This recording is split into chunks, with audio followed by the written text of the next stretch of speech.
besides Bill being a great friend of mine, and also a friend of mine, I'm also a fan of his. And besides him being a known computer scientist in the field of automated planning, being kind of having worked with people like Dana Now out of Maryland, his supervisor, right? Mm-hmm. Yeah. And besides having written quite a few great papers and being well cited, he's also an AI practitioner. And unlike others in the room who are kind of academics and have experience with hardcore industry like myself, Bill has got the experience with working for the government. So he's been working for quite some time with the US government, spending quite some time in the White House, being a DARPA manager, and being a member of the kind of DARPA organization. Kind of many politicians here are citing DARPA as a great place to innovate and come up with new ideas. So Bill was part of DARPA, and also built this ARLIS, which is the university-affiliated center, the Advanced Research Center for Intelligence and Security, associated with the University of Maryland College Park. Great success. So what you don't know about Bill is that he didn't come here only to give you his seminar, but also to answer your questions. And Bill loves questions, so please focus, write them down, and asking questions after he finishes his seminar. So Bill, space is yours. Does this work? It's working? Okay. So Mikhail, first thing though, before I start, I brought you a little token of my long-term gratitude. I was thinking of something small I could bring on my trip. So I brought you, on behalf of myself, the city of Philadelphia, and just being an American who loves liberty, working with my Czech colleagues who also love liberty, I brought you a little Liberty Bell. So you put that on your desk, and you can think of our relationship with the Liberty Bell. And hopefully that will, I think you got to take the ringer. Now, there you go, now it'll ring. There you go. So a little token of thanks for hosting me this week. As Mikhail said, I used to work at the Defense Advanced Research Projects Agency in the United States. DARPA is somewhat justifiably famous if you use the internet, if you use speech recognition on your phone, or you have a stealth aircraft. That is all technology that DARPA created. So I was the deputy director of the Defense Science Office for 3.5 years, and I like to tell people that my time at DARPA, if you're a believer in the quote from Arthur C. Clarke that any sufficiently advanced science is indistinguishable from magic, I tell people that I was the minister of magic for 3.5 years, because I got to be sort of at the cutting edge of all sorts of things that was going on in the government, and it was a lot of fun. So this talk came out of basically what was my sabbatical. I spent last spring in the Office of Science and Technology Policy in the White House in the United States, which is kind of the scientific advisors for the president. My former DARPA boss was the director, and I basically had a sabbatical, and I said, is there anything I could do to help? You know, I'm available for help. And they said, well, we really wanted somebody to take a look at AI risk. And I said, sure, sounds good. I'm an AI person, and why don't I take a look at risk? So I basically took 6 months, and I did a study of AI risk, and this talk kind of was inspired by that, but also my time at DARPA and also my time running ARLIS. And I called it, I was trying to think of the appropriate title, and I don't know, for those of you who are film buffs, the title is basically Dr. Strangelove, right? I'm trying to figure out, as an AI practitioner, should I worry? Are we doomed? I don't know, right? So here we are. This is where I'm at. So here's the AI question, right? The AI question that in the United States is in the media literally every day. On the one hand, you have the boomers. On the other hand, you have the doomers. So on the one hand, everything's awesome. It's rainbows, unicorns, and butterflies. AI is going to be great. On the other hand, game over. Thanks for all the fish. We're going to give society over to whatever's next, and we're done, right? So this is the doomers on the one side and the boomers on the other side, right? And I'm trying to figure out, as a PhD professor of computer science teaching intro to AI, what am I going to do? Like, where do I fall on this axis? And I was really wrestling with, after my experience at the White House and teaching and doing ARLIS, I'm sort of like, this was the talk I made up in the fall. I was like, how am I going to deal with this? On the one hand, you have the dystopian views. On the other hand, the utopian views. I'm not sure where I fall. So it came to me that I said, isn't there a book? What's the name of the book? It's not Dr. Strangelove. It's like, what's the appropriate image? And I came to this. There's a book, little novella by Voltaire called Candide. And Candide's a story of basically a young man who's trying to make his way in the world. And in the course of making his way in the world, on the one hand, he has a mentor, Dr. Pangloss. So the reason I came to this was I'm thinking, Dr. Strangelove, what's the equivalent to Dr. Strangelove for AI? And I started to come to this realization. It's Dr. Pangloss. What's that from again? Oh, it's from Candide. So I went and read Candide, which candidly I hadn't read before. And the story is totally appropriate to the situation that we are in if you're at all involved in anything AI. On the one hand, Dr. Pangloss, everything is awesome. So Candide's journey, he's a young man, is horrible. He sees death, he sees destruction, he sees people raped and murdered. But you know what? Dr. Pangloss says everything is awesome. On the other hand, he has a mentor named Martin, who is basically the pessimist. Life is miserable. Best we can do is just make it endurable, right? So my question in this talk was really, where am I going to fall on this spectrum? Am I everything is awesome or is everything miserable? And if it's not, what am I going to do about it in the middle? So what I tried to do in this talk is address for myself, if we're going to use AI, which we all are going to use as a society, what has fundamentally changed in the last several years that is making everybody so anxious?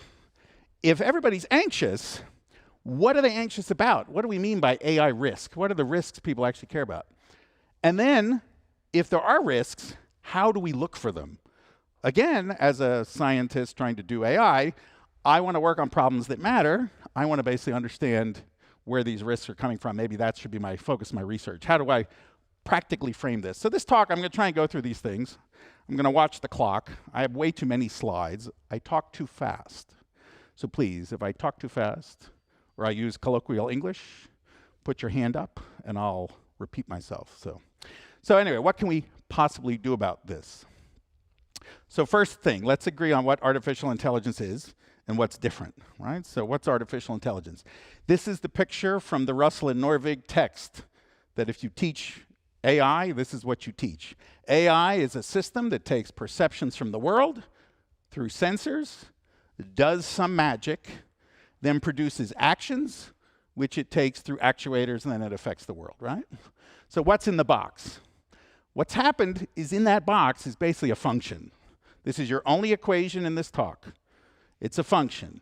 What's happened is how sophisticated of a function we are able to learn has changed. Learning a chessboard and what move I'm going to make next on a chessboard is relatively simple.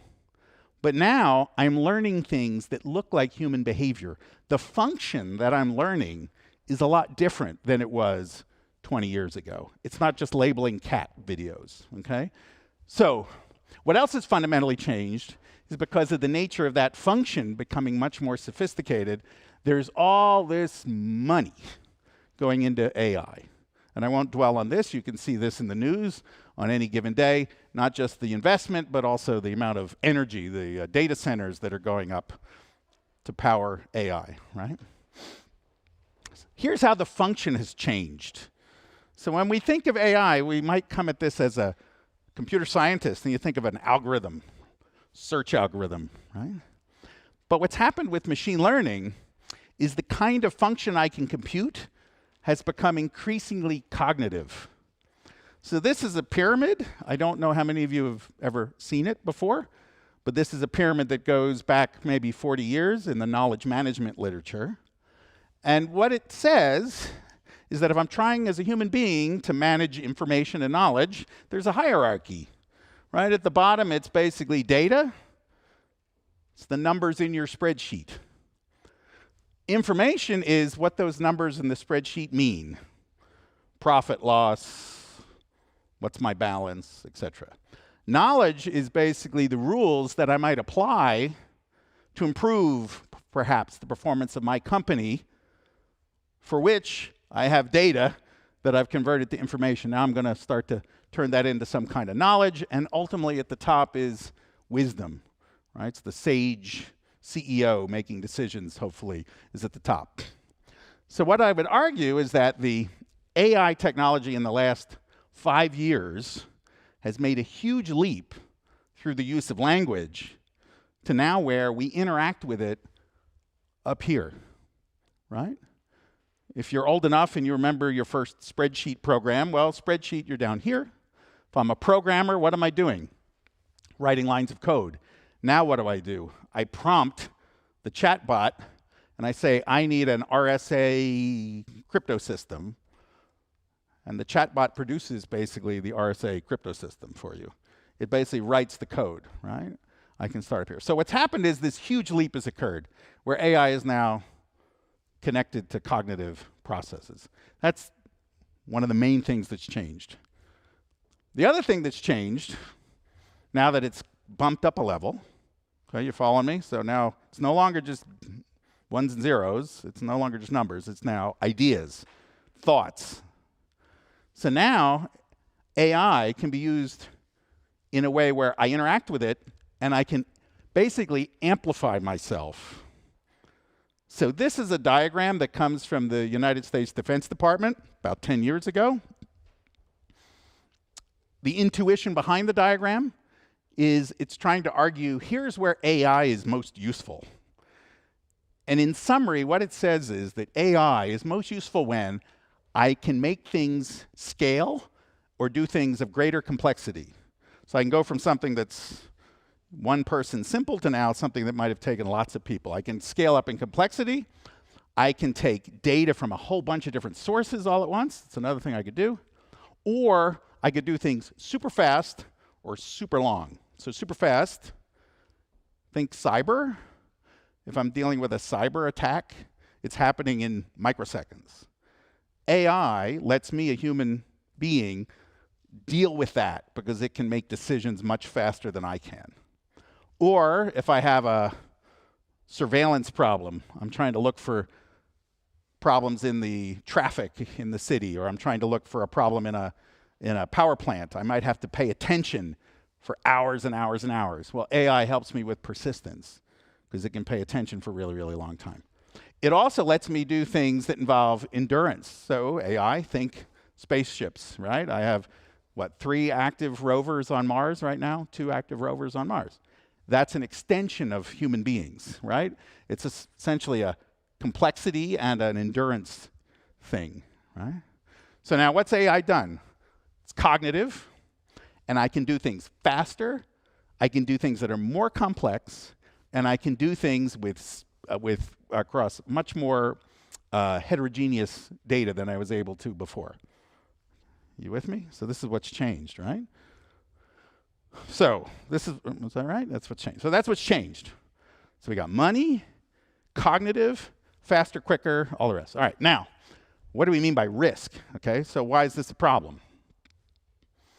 Well, here's a quick summary of AI risk. This is sort of on one slide, Bill Regli's summary of AI risk. And if we want to talk about this, this is one of the slides that might be fun to talk more about afterwards. If you read the literature now, hundreds of papers published in AI conferences every year, much of it is focused on making the technology better. The view of risk is technophilic, meaning if I make that algorithm perform correctly, it's going to recognize the cats better. Or if I fix the way the machine learning algorithm works, it'll be less biased to certain kinds of users.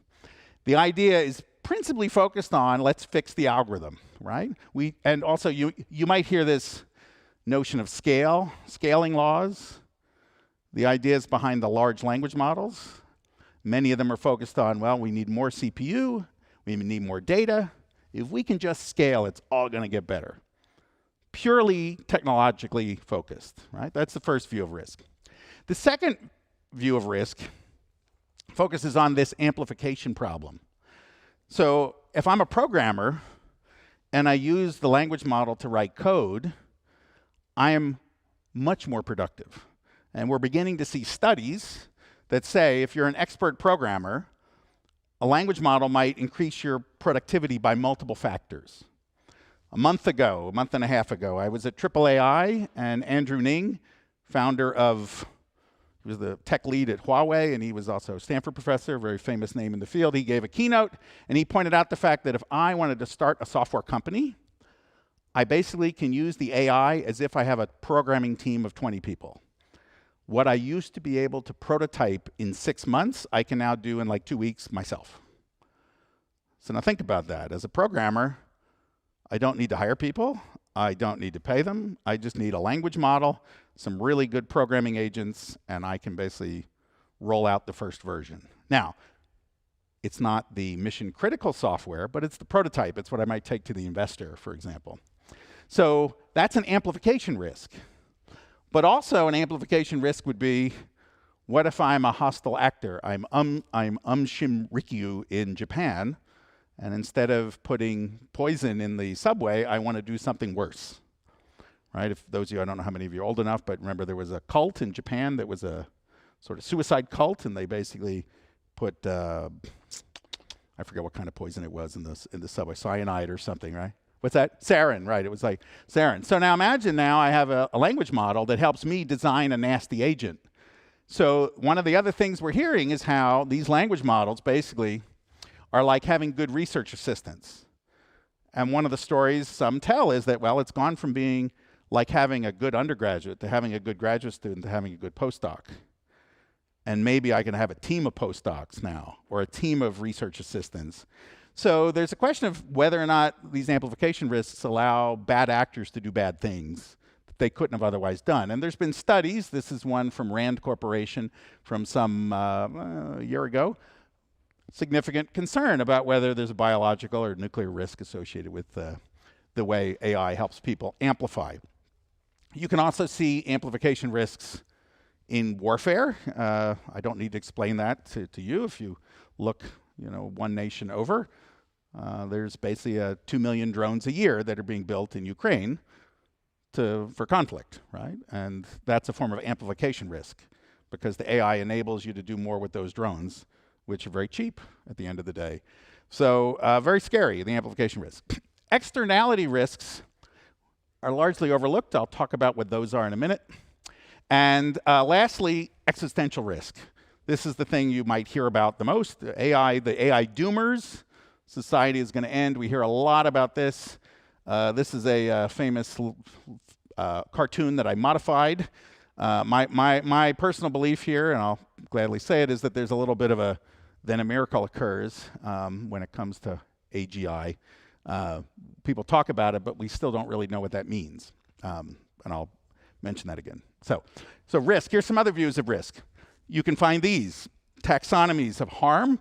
If I have a risk, what could go wrong? People have sort of broken down who can get hurt, how much can they get hurt, is this a hurt to an individual, to a group, what type of hurt, is it your privacy, is it your civil rights, is it property damage, right? These are all things that have come out around AI risk over the last 18 months, 24 months. I would say mostly in the US, there is actually a European set of risk documents as well. They tend to fall more on a legislative side of things, like regulatory. The US side is more like this, where I'm trying to figure out like where things fit. This is the risk management framework from the National Institute of Standards in the United States. It breaks risks into 3 big categories. There's risk to people, individuals, organizations, or ecosystem. So this is, your grandmother being targeted with a cyber threat.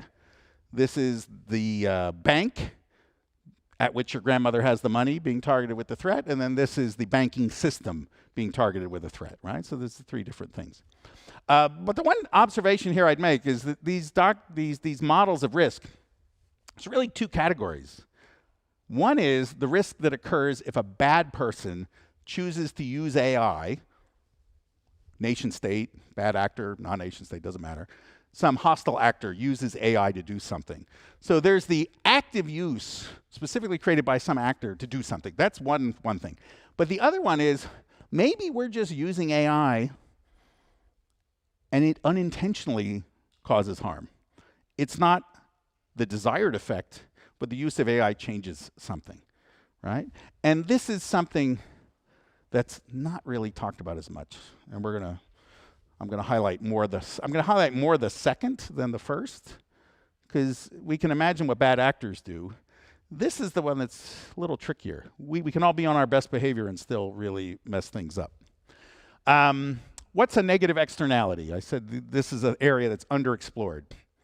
So economics and economic theory, a negative externality is a cost borne by somebody else. Right? So in the case of AI, you might think of AI versus intellectual property. And I'll talk about that in a second. To train the AI, I need data. Doesn't really care who owns the data, right? So pollution is another kind of negative externality, right? We agree that the motor vehicle is a good thing to have.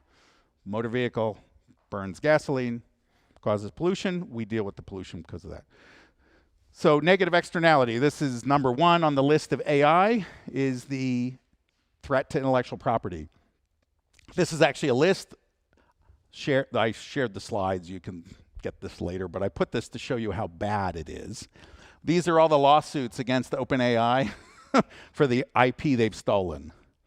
This is a quote from Sam Altman, the head of OpenAI, who basically says that if he isn't allowed to use everybody's intellectual property without paying for it, China will win. This is literally what he said. And you're like, but I didn't give you permission to use my property. In fact, there's a database. If you go to this article in The Atlantic, you can go search on how many of your papers, Mikhail, I'm sure yours are in there, that they've scanned. I probably like a dozen I looked, right? This is the most recent thing. I don't know if you've seen this. Somebody built an AI generator for images that'll do it in the style of Miyazaki, right? Miyazaki is getting no commission on that. I actually feel slightly guilty putting that picture in there, but it gets the point across. But this is a form of externality where there's a huge cost being borne. To what end? We have no answer to this. This is another one. I'm not going to go into it in detail, but people are beginning to look at this. Public health. This is an estimate of the public health cost of the extra data centers that are expected to be built in the United States over the next 5 years to power AI. So this is how much sicker you'll get due to the extra pollution, right? So AI gung-ho, but everybody's going to have greater health bills because of that. Who's paying for that? The public are paying for that, right? I will mention AGI. So this is one where we could come back to this at the end and talk about it more. I put this up here. I don't want to go down the rabbit hole, but if any of you want to follow the discourse in the United States about this particular topic, these are some highlights from the last mostly 6 months. In particular, this one, and that one. There are those that believe this thing called AGI is going to come, and then it'll be awesome or it'll be awful. So regardless of whether I think it's going to come, it doesn't matter, because others do. And there are policy decisions being made under the assumption that there's going to be a huge shift that occurs. In this case, it's 2027, because of the ability of these large language models to perform knowledge work at all levels, like literally replacing programmers. Do I think that's going to happen? I kind of hope not, but there are people who believe it will. So it's more a question of how should we act if we, given that other people believe it will. And maybe somebody here believes it will, but anyway, something to discuss. All right, that's the AGI question. Oops. It's the AGI question. And then that leads to this question, which is existential risk. So the short history here, maybe some of you have read about people who study existential risk. With regard to AI, the discussion goes back to Ian Good in 1965. Interesting historical fact. Ian Good was a mathematician who worked at Bletchley Park with Alan Turing during the war. And he's the first person to have talked about the intelligence explosion, that I have a smart machine, and the smart machine programs the next machine. That machine will be smarter, and then another machine gets programmed, and it's smarter, and then off to the races. In the early 2000s, Nick Bostrom, who's a philosopher, or I think he stepped away from his role at Oxford, he wrote books about the superintelligence. And again, any of you following the AI discussion, it's kind of important to know there's a whole movement in the United States which is called effective altruism. If you're familiar with Bitcoin, everybody Bitcoin, right? You know who Sam Bergman-Fried is? Okay. So there's a whole group of folks who follow this movement called effective altruism, which is very focused on the idea that if I want to change society for the better, what I should do is get a job where I get paid the most amount of money possible, and then donate that money to the causes I care about. As it turns out, there's a large group who are very concerned about AI, who have funded a number of major programs looking at AI risk in the United States. So it's not the government, it's actually effective altruists. And for those of you interested, you can kind of go down the rabbit hole. This movement is part of what's called TESCRAL, which includes transhumanism, extraplanetary, we're going to colonize Mars, ... It's all the stuff that, it sounds like science fiction, but it is a singularity. S stands for singularity. Anyway, so this all started around 2001, and then really since the large language models appeared, this has become like, oh my God, the end is near, right? The end is near. The skeptics on the other side, such as Gary Marcus, Rob Brooks, and others, would say that this is basically religion. There's no scientific test for AGI. We can have these tests where the AI passes certain exams, but at the end of the day, we don't know what this roadmap looks like. This diagram comes from Bostrom, and the thing he's trying to point out in his paper on existential risk as a research priority is that even if AI explodes, it's actually pretty hard to destroy humanity, right? At the end of the day, there are different levels of existential risk, right? We're probably more at risk from climate change than AI, but that may be just my opinion. So anyway, it's a thing. I just want to acknowledge it. I'm going to just leave it here, right? And we can talk about it later if you want to. But know that that's part of the risk discussion. All right, so now AI has changed. There's people worried about AI risk. What are we going to do about it? How do I anticipate what's going to happen? So here I am. I kind of feel like, Calvin and Hobbes. I don't know if you know Calvin and Hobbes in the US. It was a cartoon when I was in grad school. Yeah, the truth is most of us will discover where we were headed when we get there. This is exactly the AI moment, where we're headed somewhere, we just don't know. So what do we do about it? So here's the situation. We're moving full speed ahead with AI. What are some practical questions? Based on the practical questions about risk, what might we do to reduce risk? And over time, improve our use of AI over time. So what I'm going to try and do with the next 15 minutes is give you a framework for thinking about AI risk, where when you're thinking about what you read in the paper, maybe you start to apply this framework to interpret what's going on, and maybe it's useful to you. So here's what we're going to start with. First of all is, what do we mean by risk? So we're going to use what's called a Rumsfeld matrix, named after Donald Rumsfeld, the former Secretary of Defense in the United States, but this actually goes way back. It's basically a risk management kind of structure, right?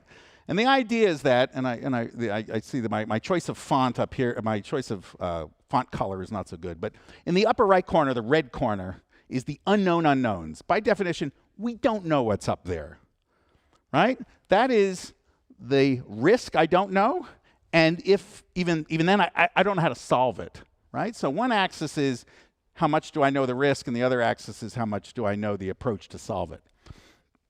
So the upper right corner is unknown unknowns. Over here, upper left, is known risk, unknown solution, right? I know what the problem is, I have no idea how to solve it, right? So there's certain classes of problem where we are doing research and development to figure out how to solve the problem, right? We've identified it, but our science isn't good enough. Over here, we have an unknown risk, but if we knew the risk, we would know how to solve it. So the difference here is I don't have any solution. Here I have the solution, but my engineering know-how is such that I overlooked the problem in some way. And then over here I have known risks and known solutions, right? So what I want to do is look out for the stuff that's coming at me across the borders and push everything as best I can down into the lower left corner. That's kind of the approach, right? So let's look at some examples. Here's history. Example of known risk, unknown solution. In the early days of steam power, boilers exploded. Trains would collide into each other, right? We knew this would happen. We didn't know how to fix it until we had material science and mechanical engineering. This is the mask that doctors would wear during the plague if you were in Venice. We knew there were plagues. We knew there were plagues for thousands of years. We didn't know how to solve them. Stock markets, let's not look at that today. Same thing, right? Stock markets behave funny. We know they're going to behave funny. We don't know how to control it. Over here, we have unknown risks, but we knew this. We would have known the solution. So unknown is like really a function of our own lack of imagination, right? And I hold up here, the Challenger disaster in 1986. It was documented that you shouldn't launch the space shuttle if the temperatures were below freezing. We knew the O-rings would shrink, but we made the decision to launch anyway, and that's what happened. The Hindenburg, maybe filling a big blimp with hydrogen wasn't a good idea, right? This is the most recent event in the United States where a bridge collapsed because a boat bumped into it. Maybe we could have anticipated that a boat might hit the bridge at some point. We didn't. We could have fixed these, but we chose not to, right? So with regard to AI, guess what? We're going to have these, and we're going to have these, right? So what are they going to look like? Externalities. I want to present here's examples of externalities. Pollution. This is Pittsburgh in the 40s. The Great London Fog was a temperature inversion, killed people over a course of like 2 weeks or so, right? I want to point out we routinely accept large externalities. I give this talk in the US. I've given it like maybe half dozen times in the US. Interesting to note, in the US, we accept $1.5 trillion of expenses in order to use automobiles. This is how much it costs in medical and other expenses to use automobiles, plus 45,000 deaths a year. Now, imagine, if you will, that I had some marvelous AI that costs $2 trillion a year, and it's going to kill 50,000 people. And imagine you put that to the vote of the American people. Would we vote for that? Would the Czech people vote for an AI that has that kind of cost? Well, guess what? We do this though, right? This is the thing, is we're not thinking of this with AI, but there's a cost, right? So here we are. So back to this framework.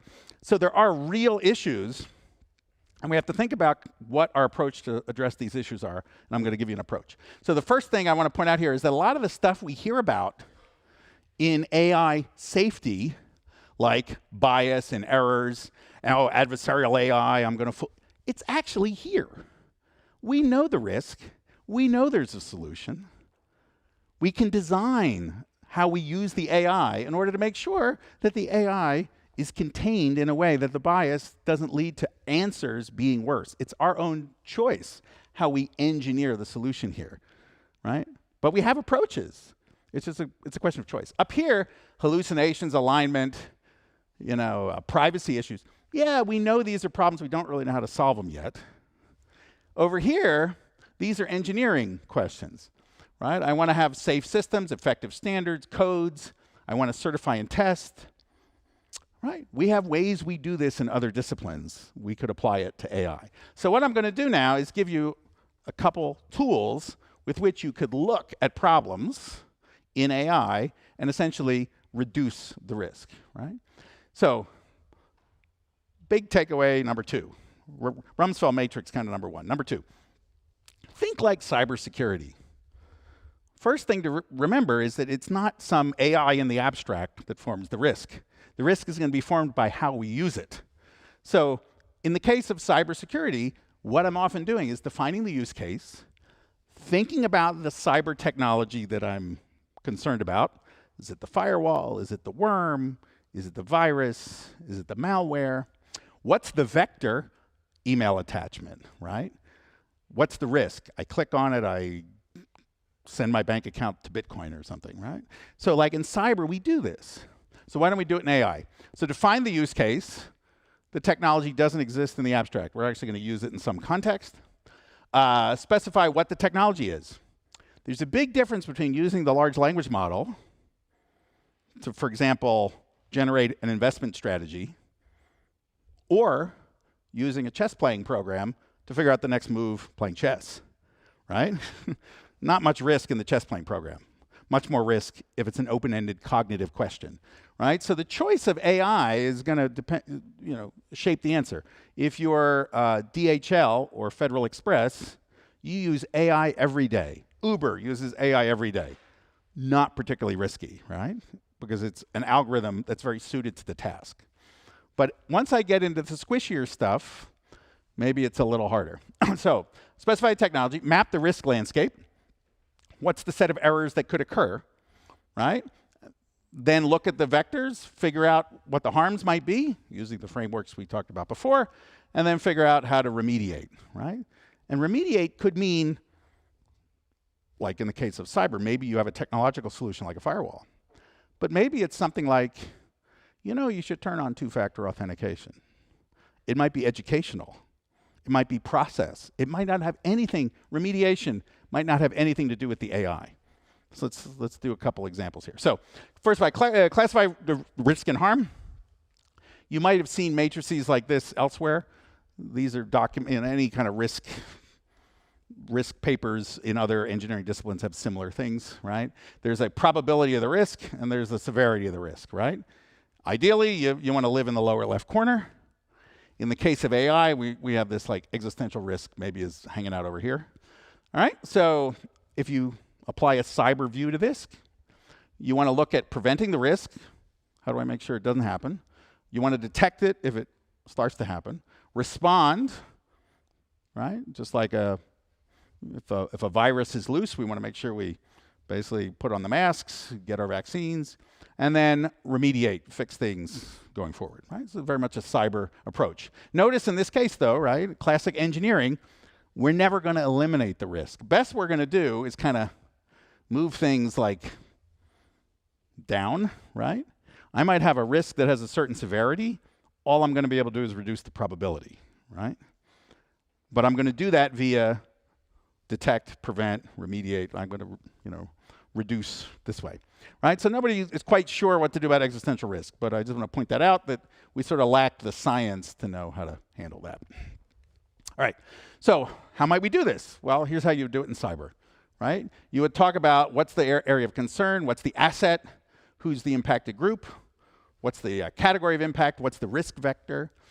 So you can use a framework like this to look at what might happen, and then what's the assessment? Am I harming a person, an individual, or an ecosystem? These terms actually come from the, in the US, the chief data and AI officer at the Secretary of Defense came up with this framework for measuring AI impacts, negative impacts. And it talks about social, technological, operational, political, et cetera. So you could kind of look this, you could then work this out now. If you had a problem, we could work it out, and that's exactly what I'm going to do in a bit. This is an example in cybersecurity, right? If you want to deal with cyber issues, we do this all the time. We do cyber awareness training on one end, right? We have email spam filters at scale to manage ecosystems, right? So there's different interventions at different places depending where you're on the matrix, right? There's what you do as an individual, but there's what the government might do, right? Things like that.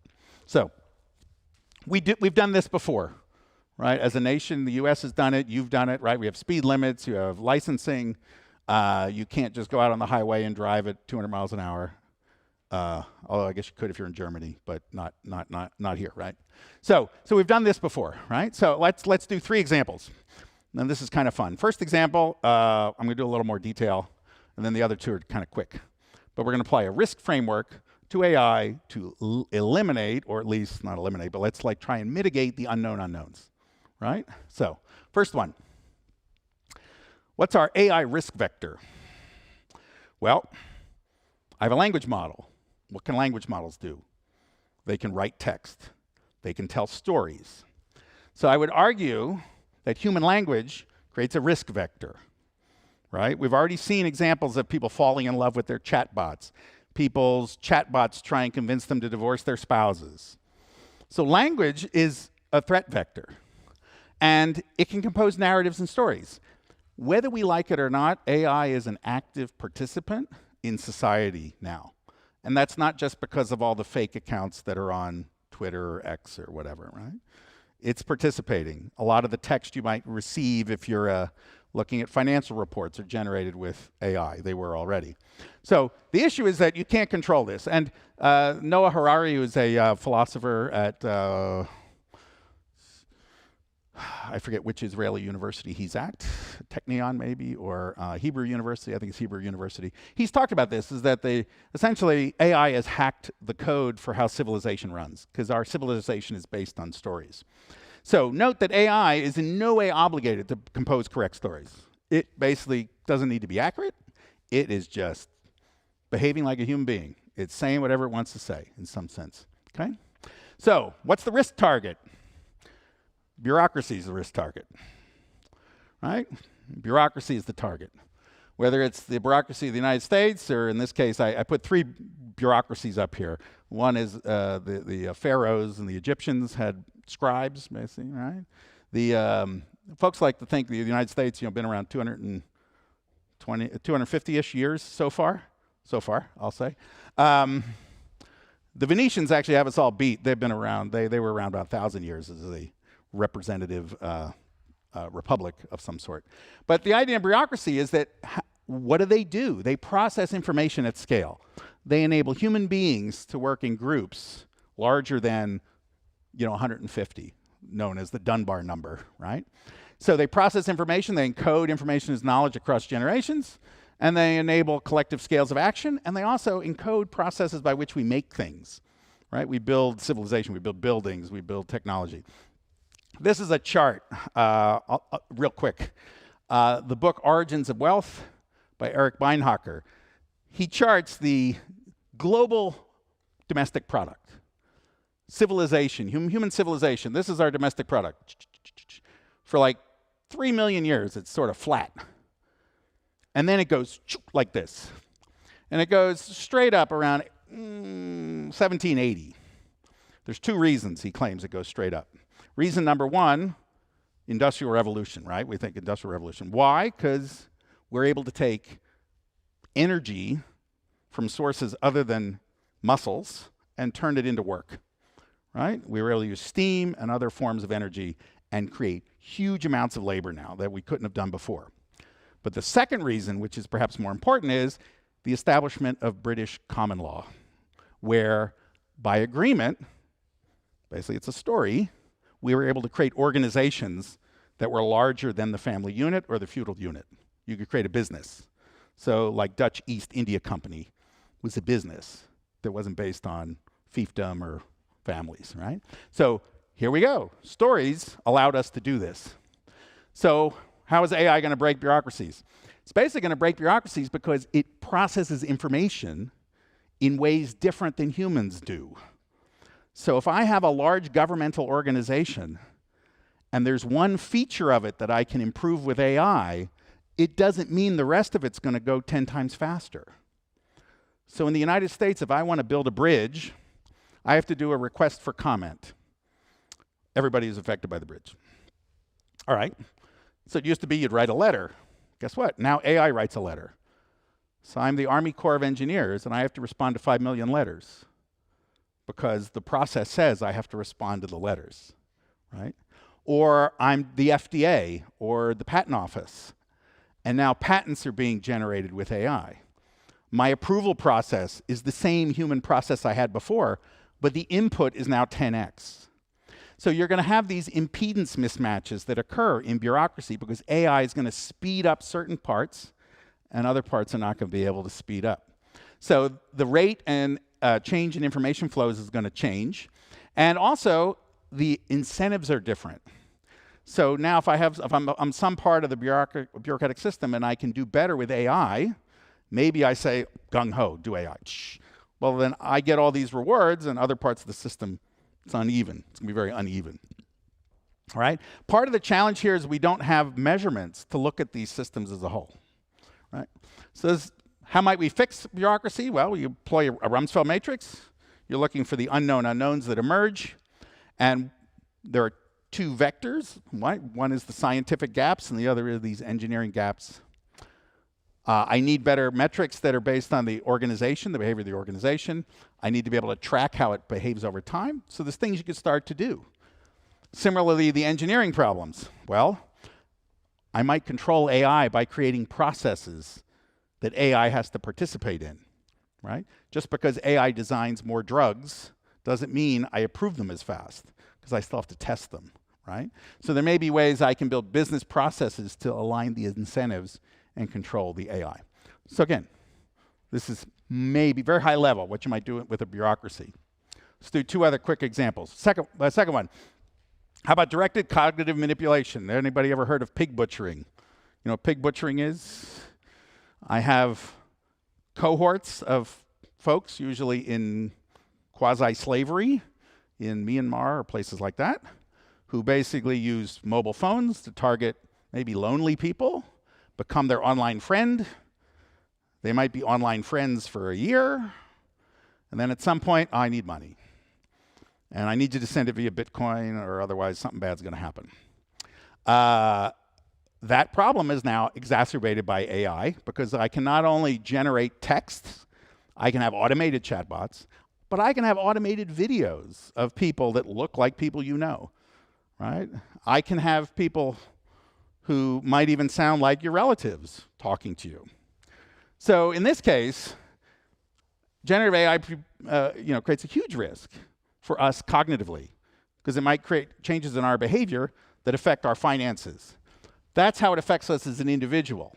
But it also affects our functioning as a society and as a financial system, right? So am I targeting the individual? Am I targeting the bank? Or am I trying to basically cause the whole ecosystem harm? The answer is all of the above. But the thing I would say about the framework I'm suggesting is that how you would choose to address them changes depending on whether I want to protect my grandmother, protect the bank, or protect the banking system, right? There's not one risk. It's basically depends on the threat vector. So again, AI remediations may not require we fix AI at all. In some of these cases, it may be as simple as preventing financial transfers, right, without certain kinds of documentation. Here's the third example I'll present. This is something to think about. Over time, if I use AI, how am I going to be as a programmer?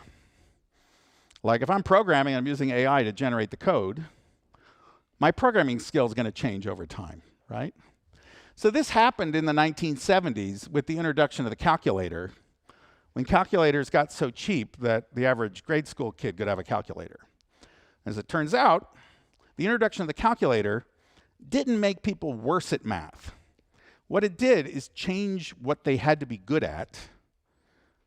It changed the kind of math they were able to do, and it changed the nature of the mistakes. So people were still making mistakes, but it wasn't a numeric mistake because I added up the column wrong. It was a kind of aggregate mistake that I got from the calculator. I typed something in wrong or something. But over time, my math skill changed, right? It didn't make me worse, but it made me different. So the issue here is that I might be in a situation where I used to work alone, write reports. I'm a medical professional, or I work in the intelligence community. I'm reading documents. I write it. I'm an analyst. Now I have the AI summarizing data, writing a report with me. My skill set's going to change over time.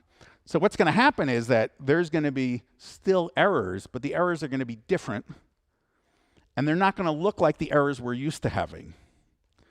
So unless we have a baseline for what it looks like now, we're going to start making mistakes and not know what the mistakes are, because we're not going to catch them until it's too late, right? So this is the kind of longitudinal risk that we're going to have.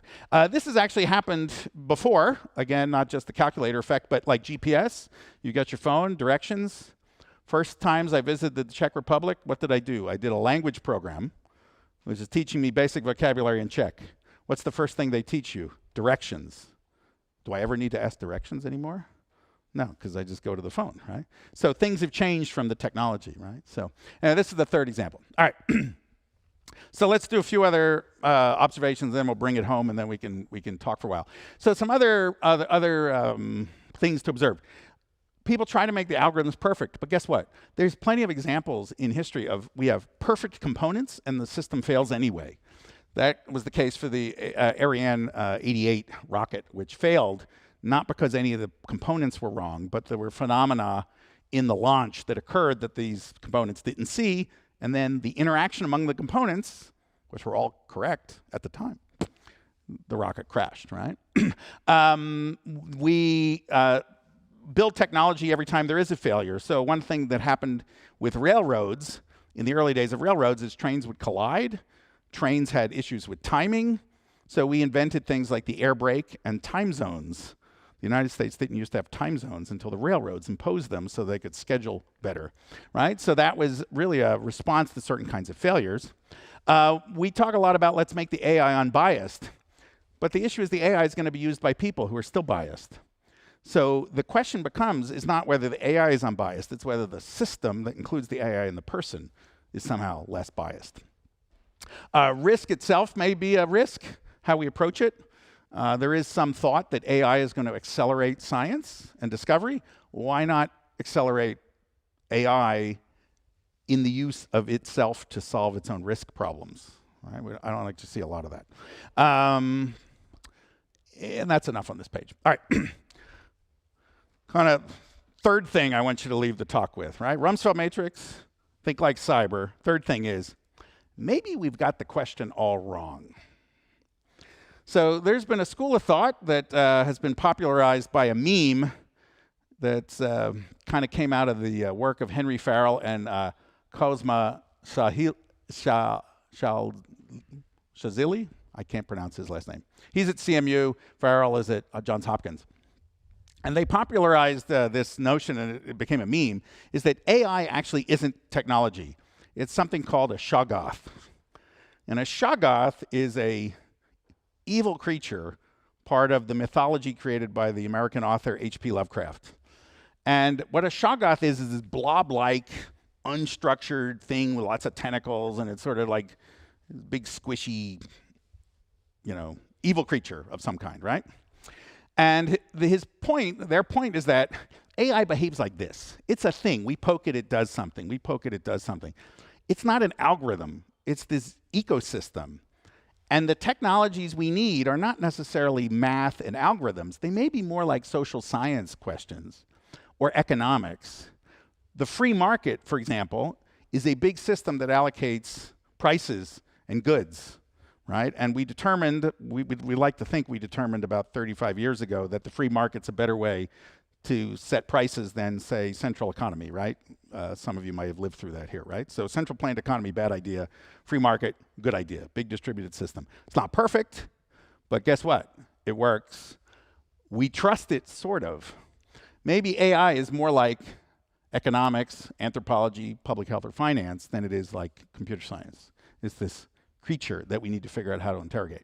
So safety questions fundamentally are about the social science questions that involve the evolution of humans and the machine.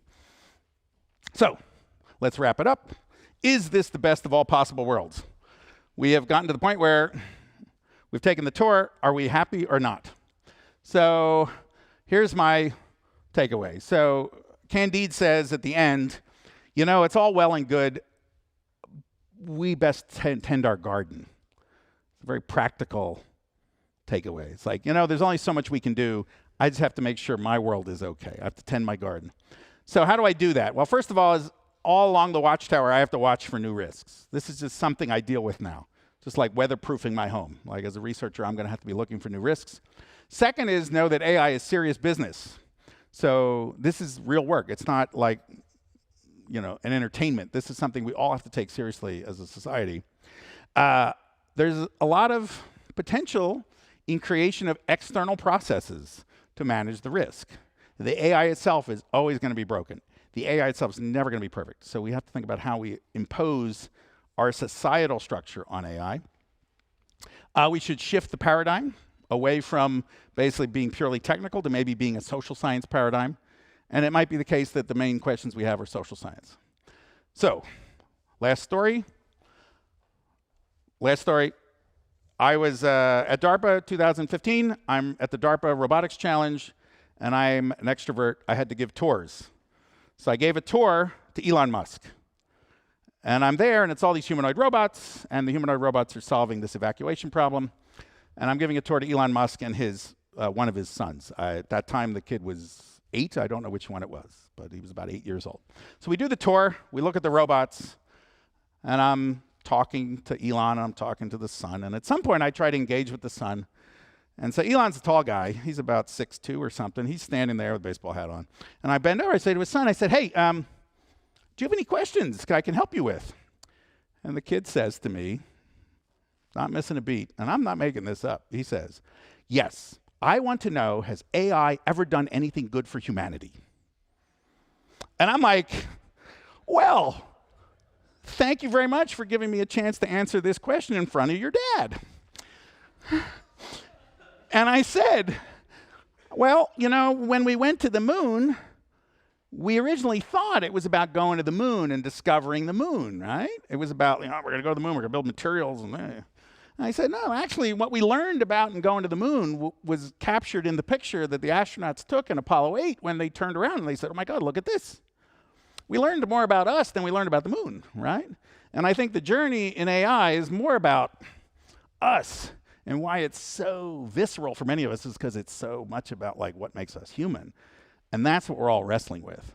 So I said that. I looked at Elon. I said, how'd I do? He sort of, I don't know what he did.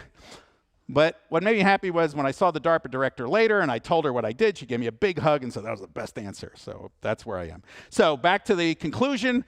Did I learn to stop worrying or not? For those of you who know the movie, Slim Pickens rides the nuke at the end. I think I'm Hobbes. That's me in this journey. So with that, that's kind of the talk. So, all right. Yeah. So thanks, Bill. It's been great, really.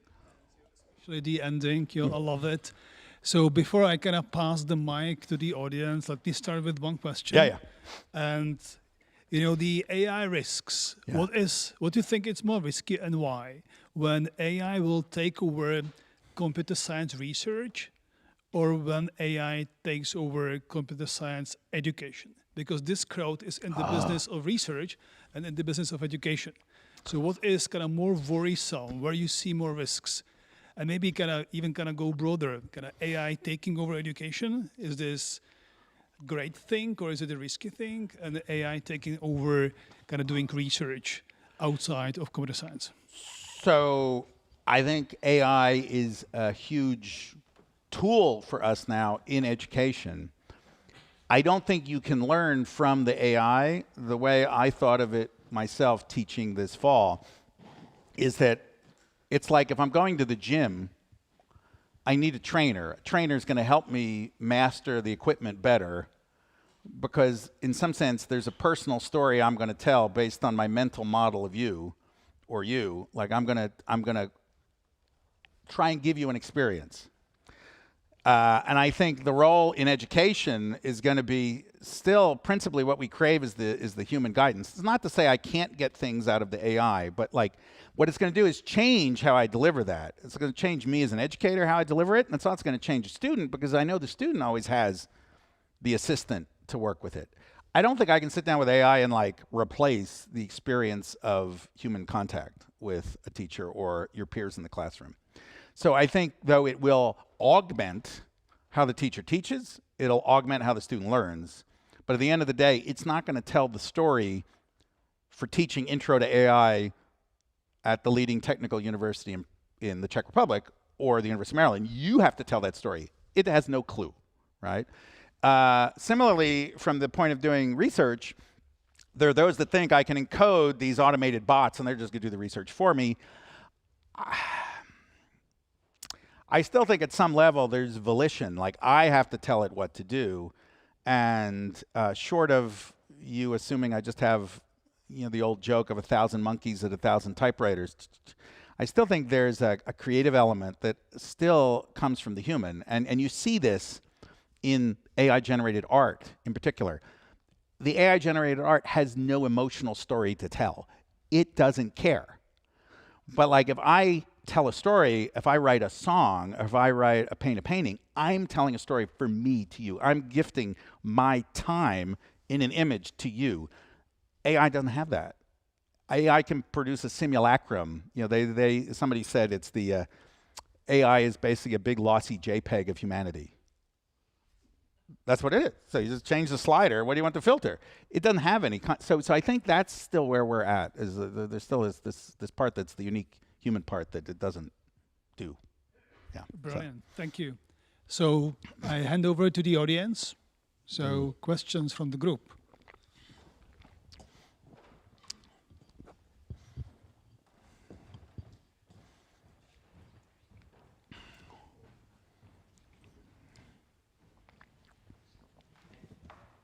Can you hear me? Okay. I had a question about the like two-dimensional framework that you introduced, which was, I mean, not that you introduced, but like that you talked about, where on one dimension there was, yeah, this one, yeah, well, the severity. That one. That one I meant. Yeah. And I'm wondering whether there shouldn't be a third dimension, which would be basically speed of consequences, or like the immediate effects of AI, because like sometimes we might have bigger time, like a bit more time to react based on the AI, but sometimes like AI risk. I don't know, like if you deploy the AI system on top of some defense mechanisms, maybe it's you have a bit less time than if you deploy it on your hiring platform, right? Well, so 100%. There is a dimension of time. Remember, go back to the slide about what's different. Well, AI is a cognitive amplifier, and it amplifies time, it amplifies complexity, it amplifies scale, right? So time, certainly you could have a separate dimension for time. I guess in this context, I sort of see it as boiled down into the severity of, you know, like it's a parameter of the severity, right? If there's a thing that plays out over a long time, maybe it's less severe because I have more time to stop it. So again, there's a number of frameworks like this. I'm not saying this is the definitive one, but it's not, your point's well taken. Like time does really drive the severity of the risk. If it's a thing that I have long time to react to, then it might not be as immediately severe, but in the long run it's more severe, right? So I can push it down by, you know, certain means that I then have time to react, whereas something that's much riskier may be one for which I have very little time to react, right? So I might move it up that way because of the time parameter, right? It's like the consequence of failure is higher if I don't have the time to react, right? So, but I you know, you could add another dimension of time. But. And one addition to that short one, maybe you can react to that. I find it sometimes hard to accept whenever someone comes in with the analogy of the calculator, and it's connected to this time thing, right? That like the average period of time we have to adapt to new technologies is getting shorter and shorter. So I don't know if the analogy to a calculator is still valid, because at some point we will have very little time to adapt to new technologies, and it will be very problematic, right? That's 100% true. Like, so to your point, right? The one thing I didn't talk about this is technologies like the railroad industry. We had probably 30 or 40 years to adapt to the establishment of trains, right?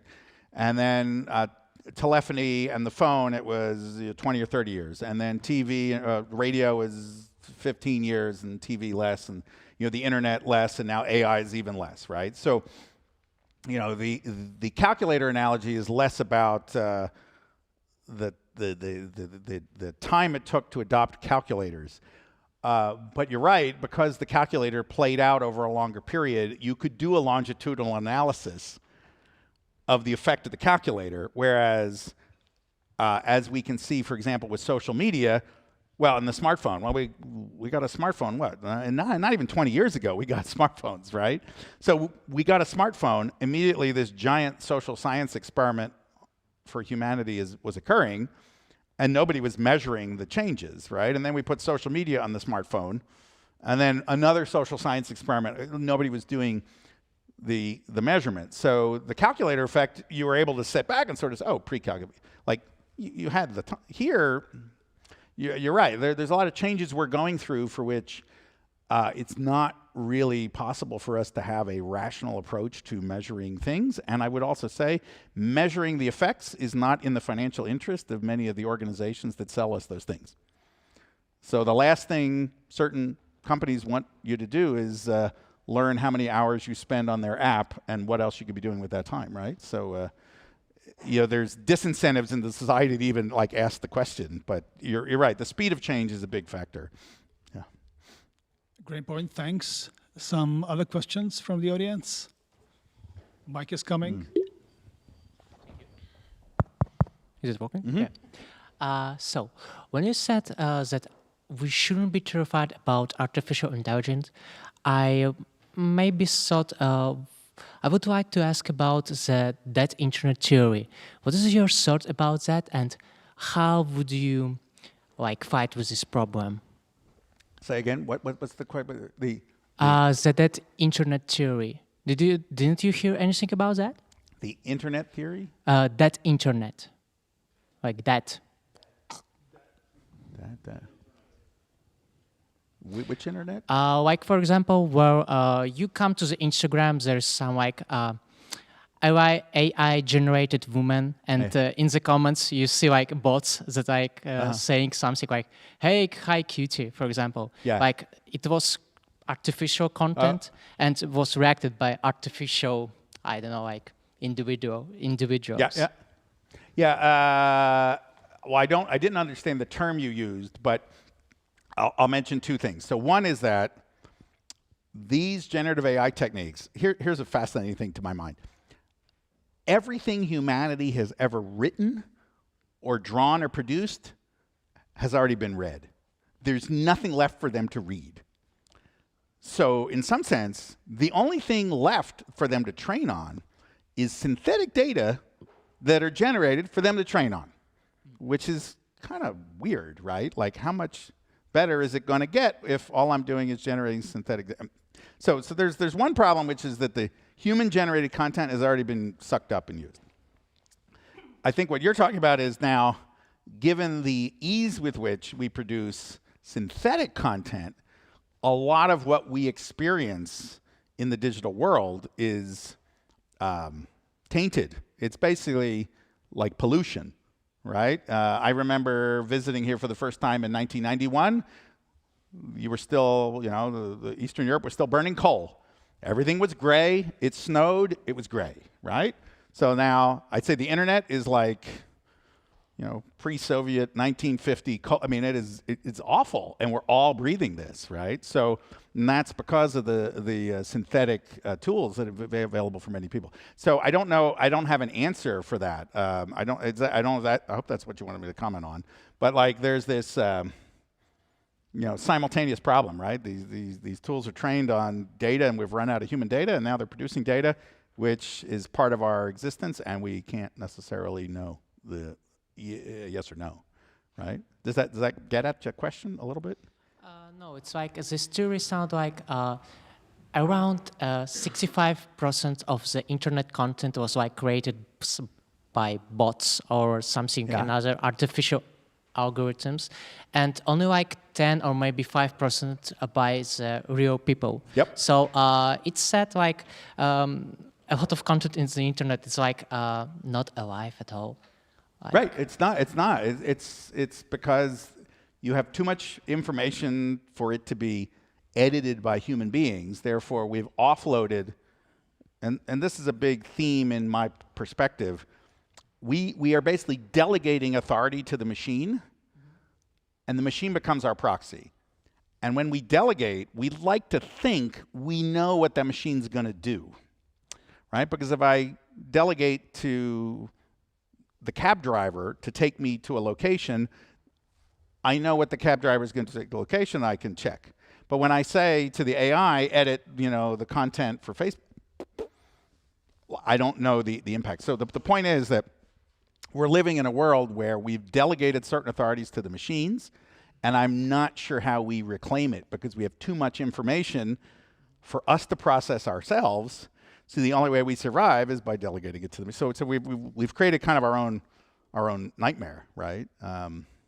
Let me Yeah. chip to this. You actually do have an opinion. I think it's critical for the kind of human society to kind of be able to tell what's been generated versus what's not, so that we can consume the internet properly.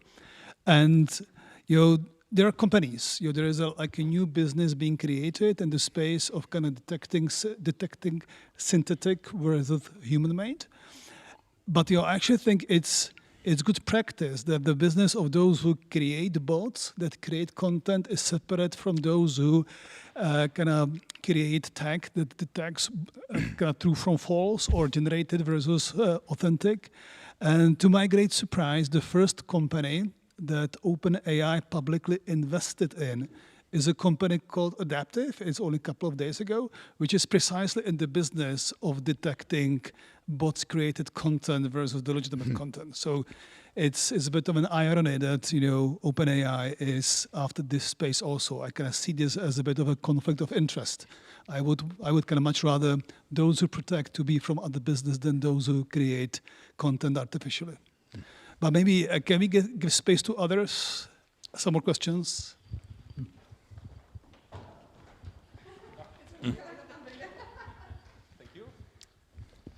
I would like to ask, I think you mentioned that you think that there is bigger risk to humanity from global warming than from artificial intelligence. And I don't want to downplay the risk from global warming, but it feels like it's not so urgent. Let's say that we have maybe decades, 2 decades, 3 decades, because before the events become catastrophic. But I mean, given the current rate of progress in AI, let's say that 3 years ago there wasn't even ChatGPT. And I'm curious, is your view more like the current rate of progress in AI will continue very rapidly, and let's say that we will handle all the difficulties and the problems, we will solve everything on the way, and get maybe completely to, let's say, replacing mental labor of humans by AI? Or is your view more like this rate of progress will slow down and it will just come down? So I was taught some very valuable language when I was in high school, and it's often to use the answer, it depends. So it depends. Here's why. So I was using the global warming example more in the context of this kind of existential risk framework from Bostrom, right? The things that would lead to the destruction of all humanity are pretty heavy duty, right? Even global warming isn't necessarily going to jump us right there, right? And with respect to AI, there are many that basically jump us right to the upper right-hand corner. And I think what I would say, my belief, is not so much that they're both problems, right? The question becomes, what's the journey we're going from up and to the right, right? And at some point we have to interdict the effects of global climate change and or AI, right? The behavior of AI. But we're not like leaping right to the upper corner. And some people I think are leaping right to the upper corner. All right, so then to your question about progress, I'm not a pundit about AI. I think I follow what's going on, so I'm presenting to you sort of what I hear, right? There are those that work deeply in the industry who see AI improving at 1 or 2 or 3 or 4% yearly, monthly, right? So they apply kind of an economic model and they say, here you go, right? It's scaling away. The scaling laws are going to win. There's a school of thought for which that's what they believe. My personal belief is that probably in certain areas, it is doing that. Is it doing that across all things? I don't know, because there's this other school of thought that is The scaling laws are breaking down. The models still hallucinate. There was one group of people touting how well the AI does at math. And then there was a paper from Apple, the researchers at Apple, where they took the math tests that the AI was so good at, and they basically rephrased the questions. Exact same questions, just rephrased. Couldn't answer the questions. You'd be able to answer the question, but they just rephrased the question. And most recently was the American Math Olympiad. And apparently, when the Olympiad was done, first thing they did is feed the Olympiad questions into AI. And apparently, it got like 10% of the questions. Right? So what I believe is we see, and this is really deeply what I believe is people see what they want to see. So if you want to beat the statistical language generator, it'll bang out information that you can say, hey, look, AGI. And if you want to come over here and show you, hey, it doesn't do it, you can find that too. And the reason there's disagreement is we lack the social science technology to really understand what that thing does, the Shoggoth. We don't really know what it does. But there's one group looks at it and says, oh, and the other group says, So what I believe is that it's improving in some way, but it's probably with respect to measures that are being optimized against, because it's basically it's a big function. It's just I'm optimizing against those measures. So of course it's going to get better. But I can always find something else that, see, it didn't do that. Your brain is going to have still a much easier time shifting around. So yeah, I think there's something deeply to be concerned about. And it is both technological, but also related to the belief that some people are ascribing to the technology. So it's kind of two levels of concern. So. Okay, thank you. Okay, so let us conclude maybe with the last question, then we give Bill some space to breathe and rest. There's one here, there's one there. Not perhaps the most satisfying answer, but no. Yeah. So my question is about data. Mm-hmm. So as you know, like in Europe, we have the general data protection law, and I was wondering about how this helps us to protect our data, and at the same time sets us back in terms of when it comes to developing in AI systems. And I also, and the second question is about like how the future of the data protection in other regions, in other countries, how they will enforce data protection in future, if you are able to answer this. Yeah, thank you. 100% that European data protection laws are much stronger than those in the US. As you can see from the quotes from Sam Altman, at some level, why are all the big foundation labs in China or the US, right? It's because they've got the compute, they've got the scale, and they've got the data, right? So on the one hand, I think Europe is probably set back commercially because you don't have kind of the homegrown company that's doing this, and even if you did, they would have trouble getting the data, as it were, because they would need permission to get the data. To the second part of your question, yeah, I'm assuming there's at some point, we have the international law of the sea. We have international laws that govern the use of the moon. We have international laws that govern Antarctica. At some point, is the European Union going to basically sue OpenAI? Yeah, I'm thinking, right? But like not mine to solve. But I think data, and actually another way to think about this, and I have a whole other talk on this, is data is the ecosystem in which our civilization rides, right? So we live on the planet and we have to eat food, and we're concerned about the environment because we have to eat food and we have to survive a house, make sure the weather's okay, so we don't get destroyed. All right, but what's happened as we've evolved is that data is just as important as food, clothing, shelter, etc. Right? So, but our data is not viewed in the same way. It's not viewed as a principal artifact. I can just take it, right? And that's a problem because now the data is being polluted, it's being stolen, and you don't really have control over that, right? And that's where I think societally we have a place we have to cross, basically, somewhere to figure this out.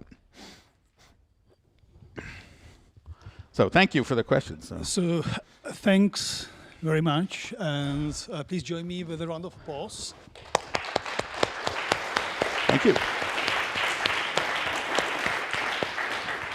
And I want to conclude with reciprocating with the gift thing, right? Okay. So I got 3 things for you, Bill. Okay.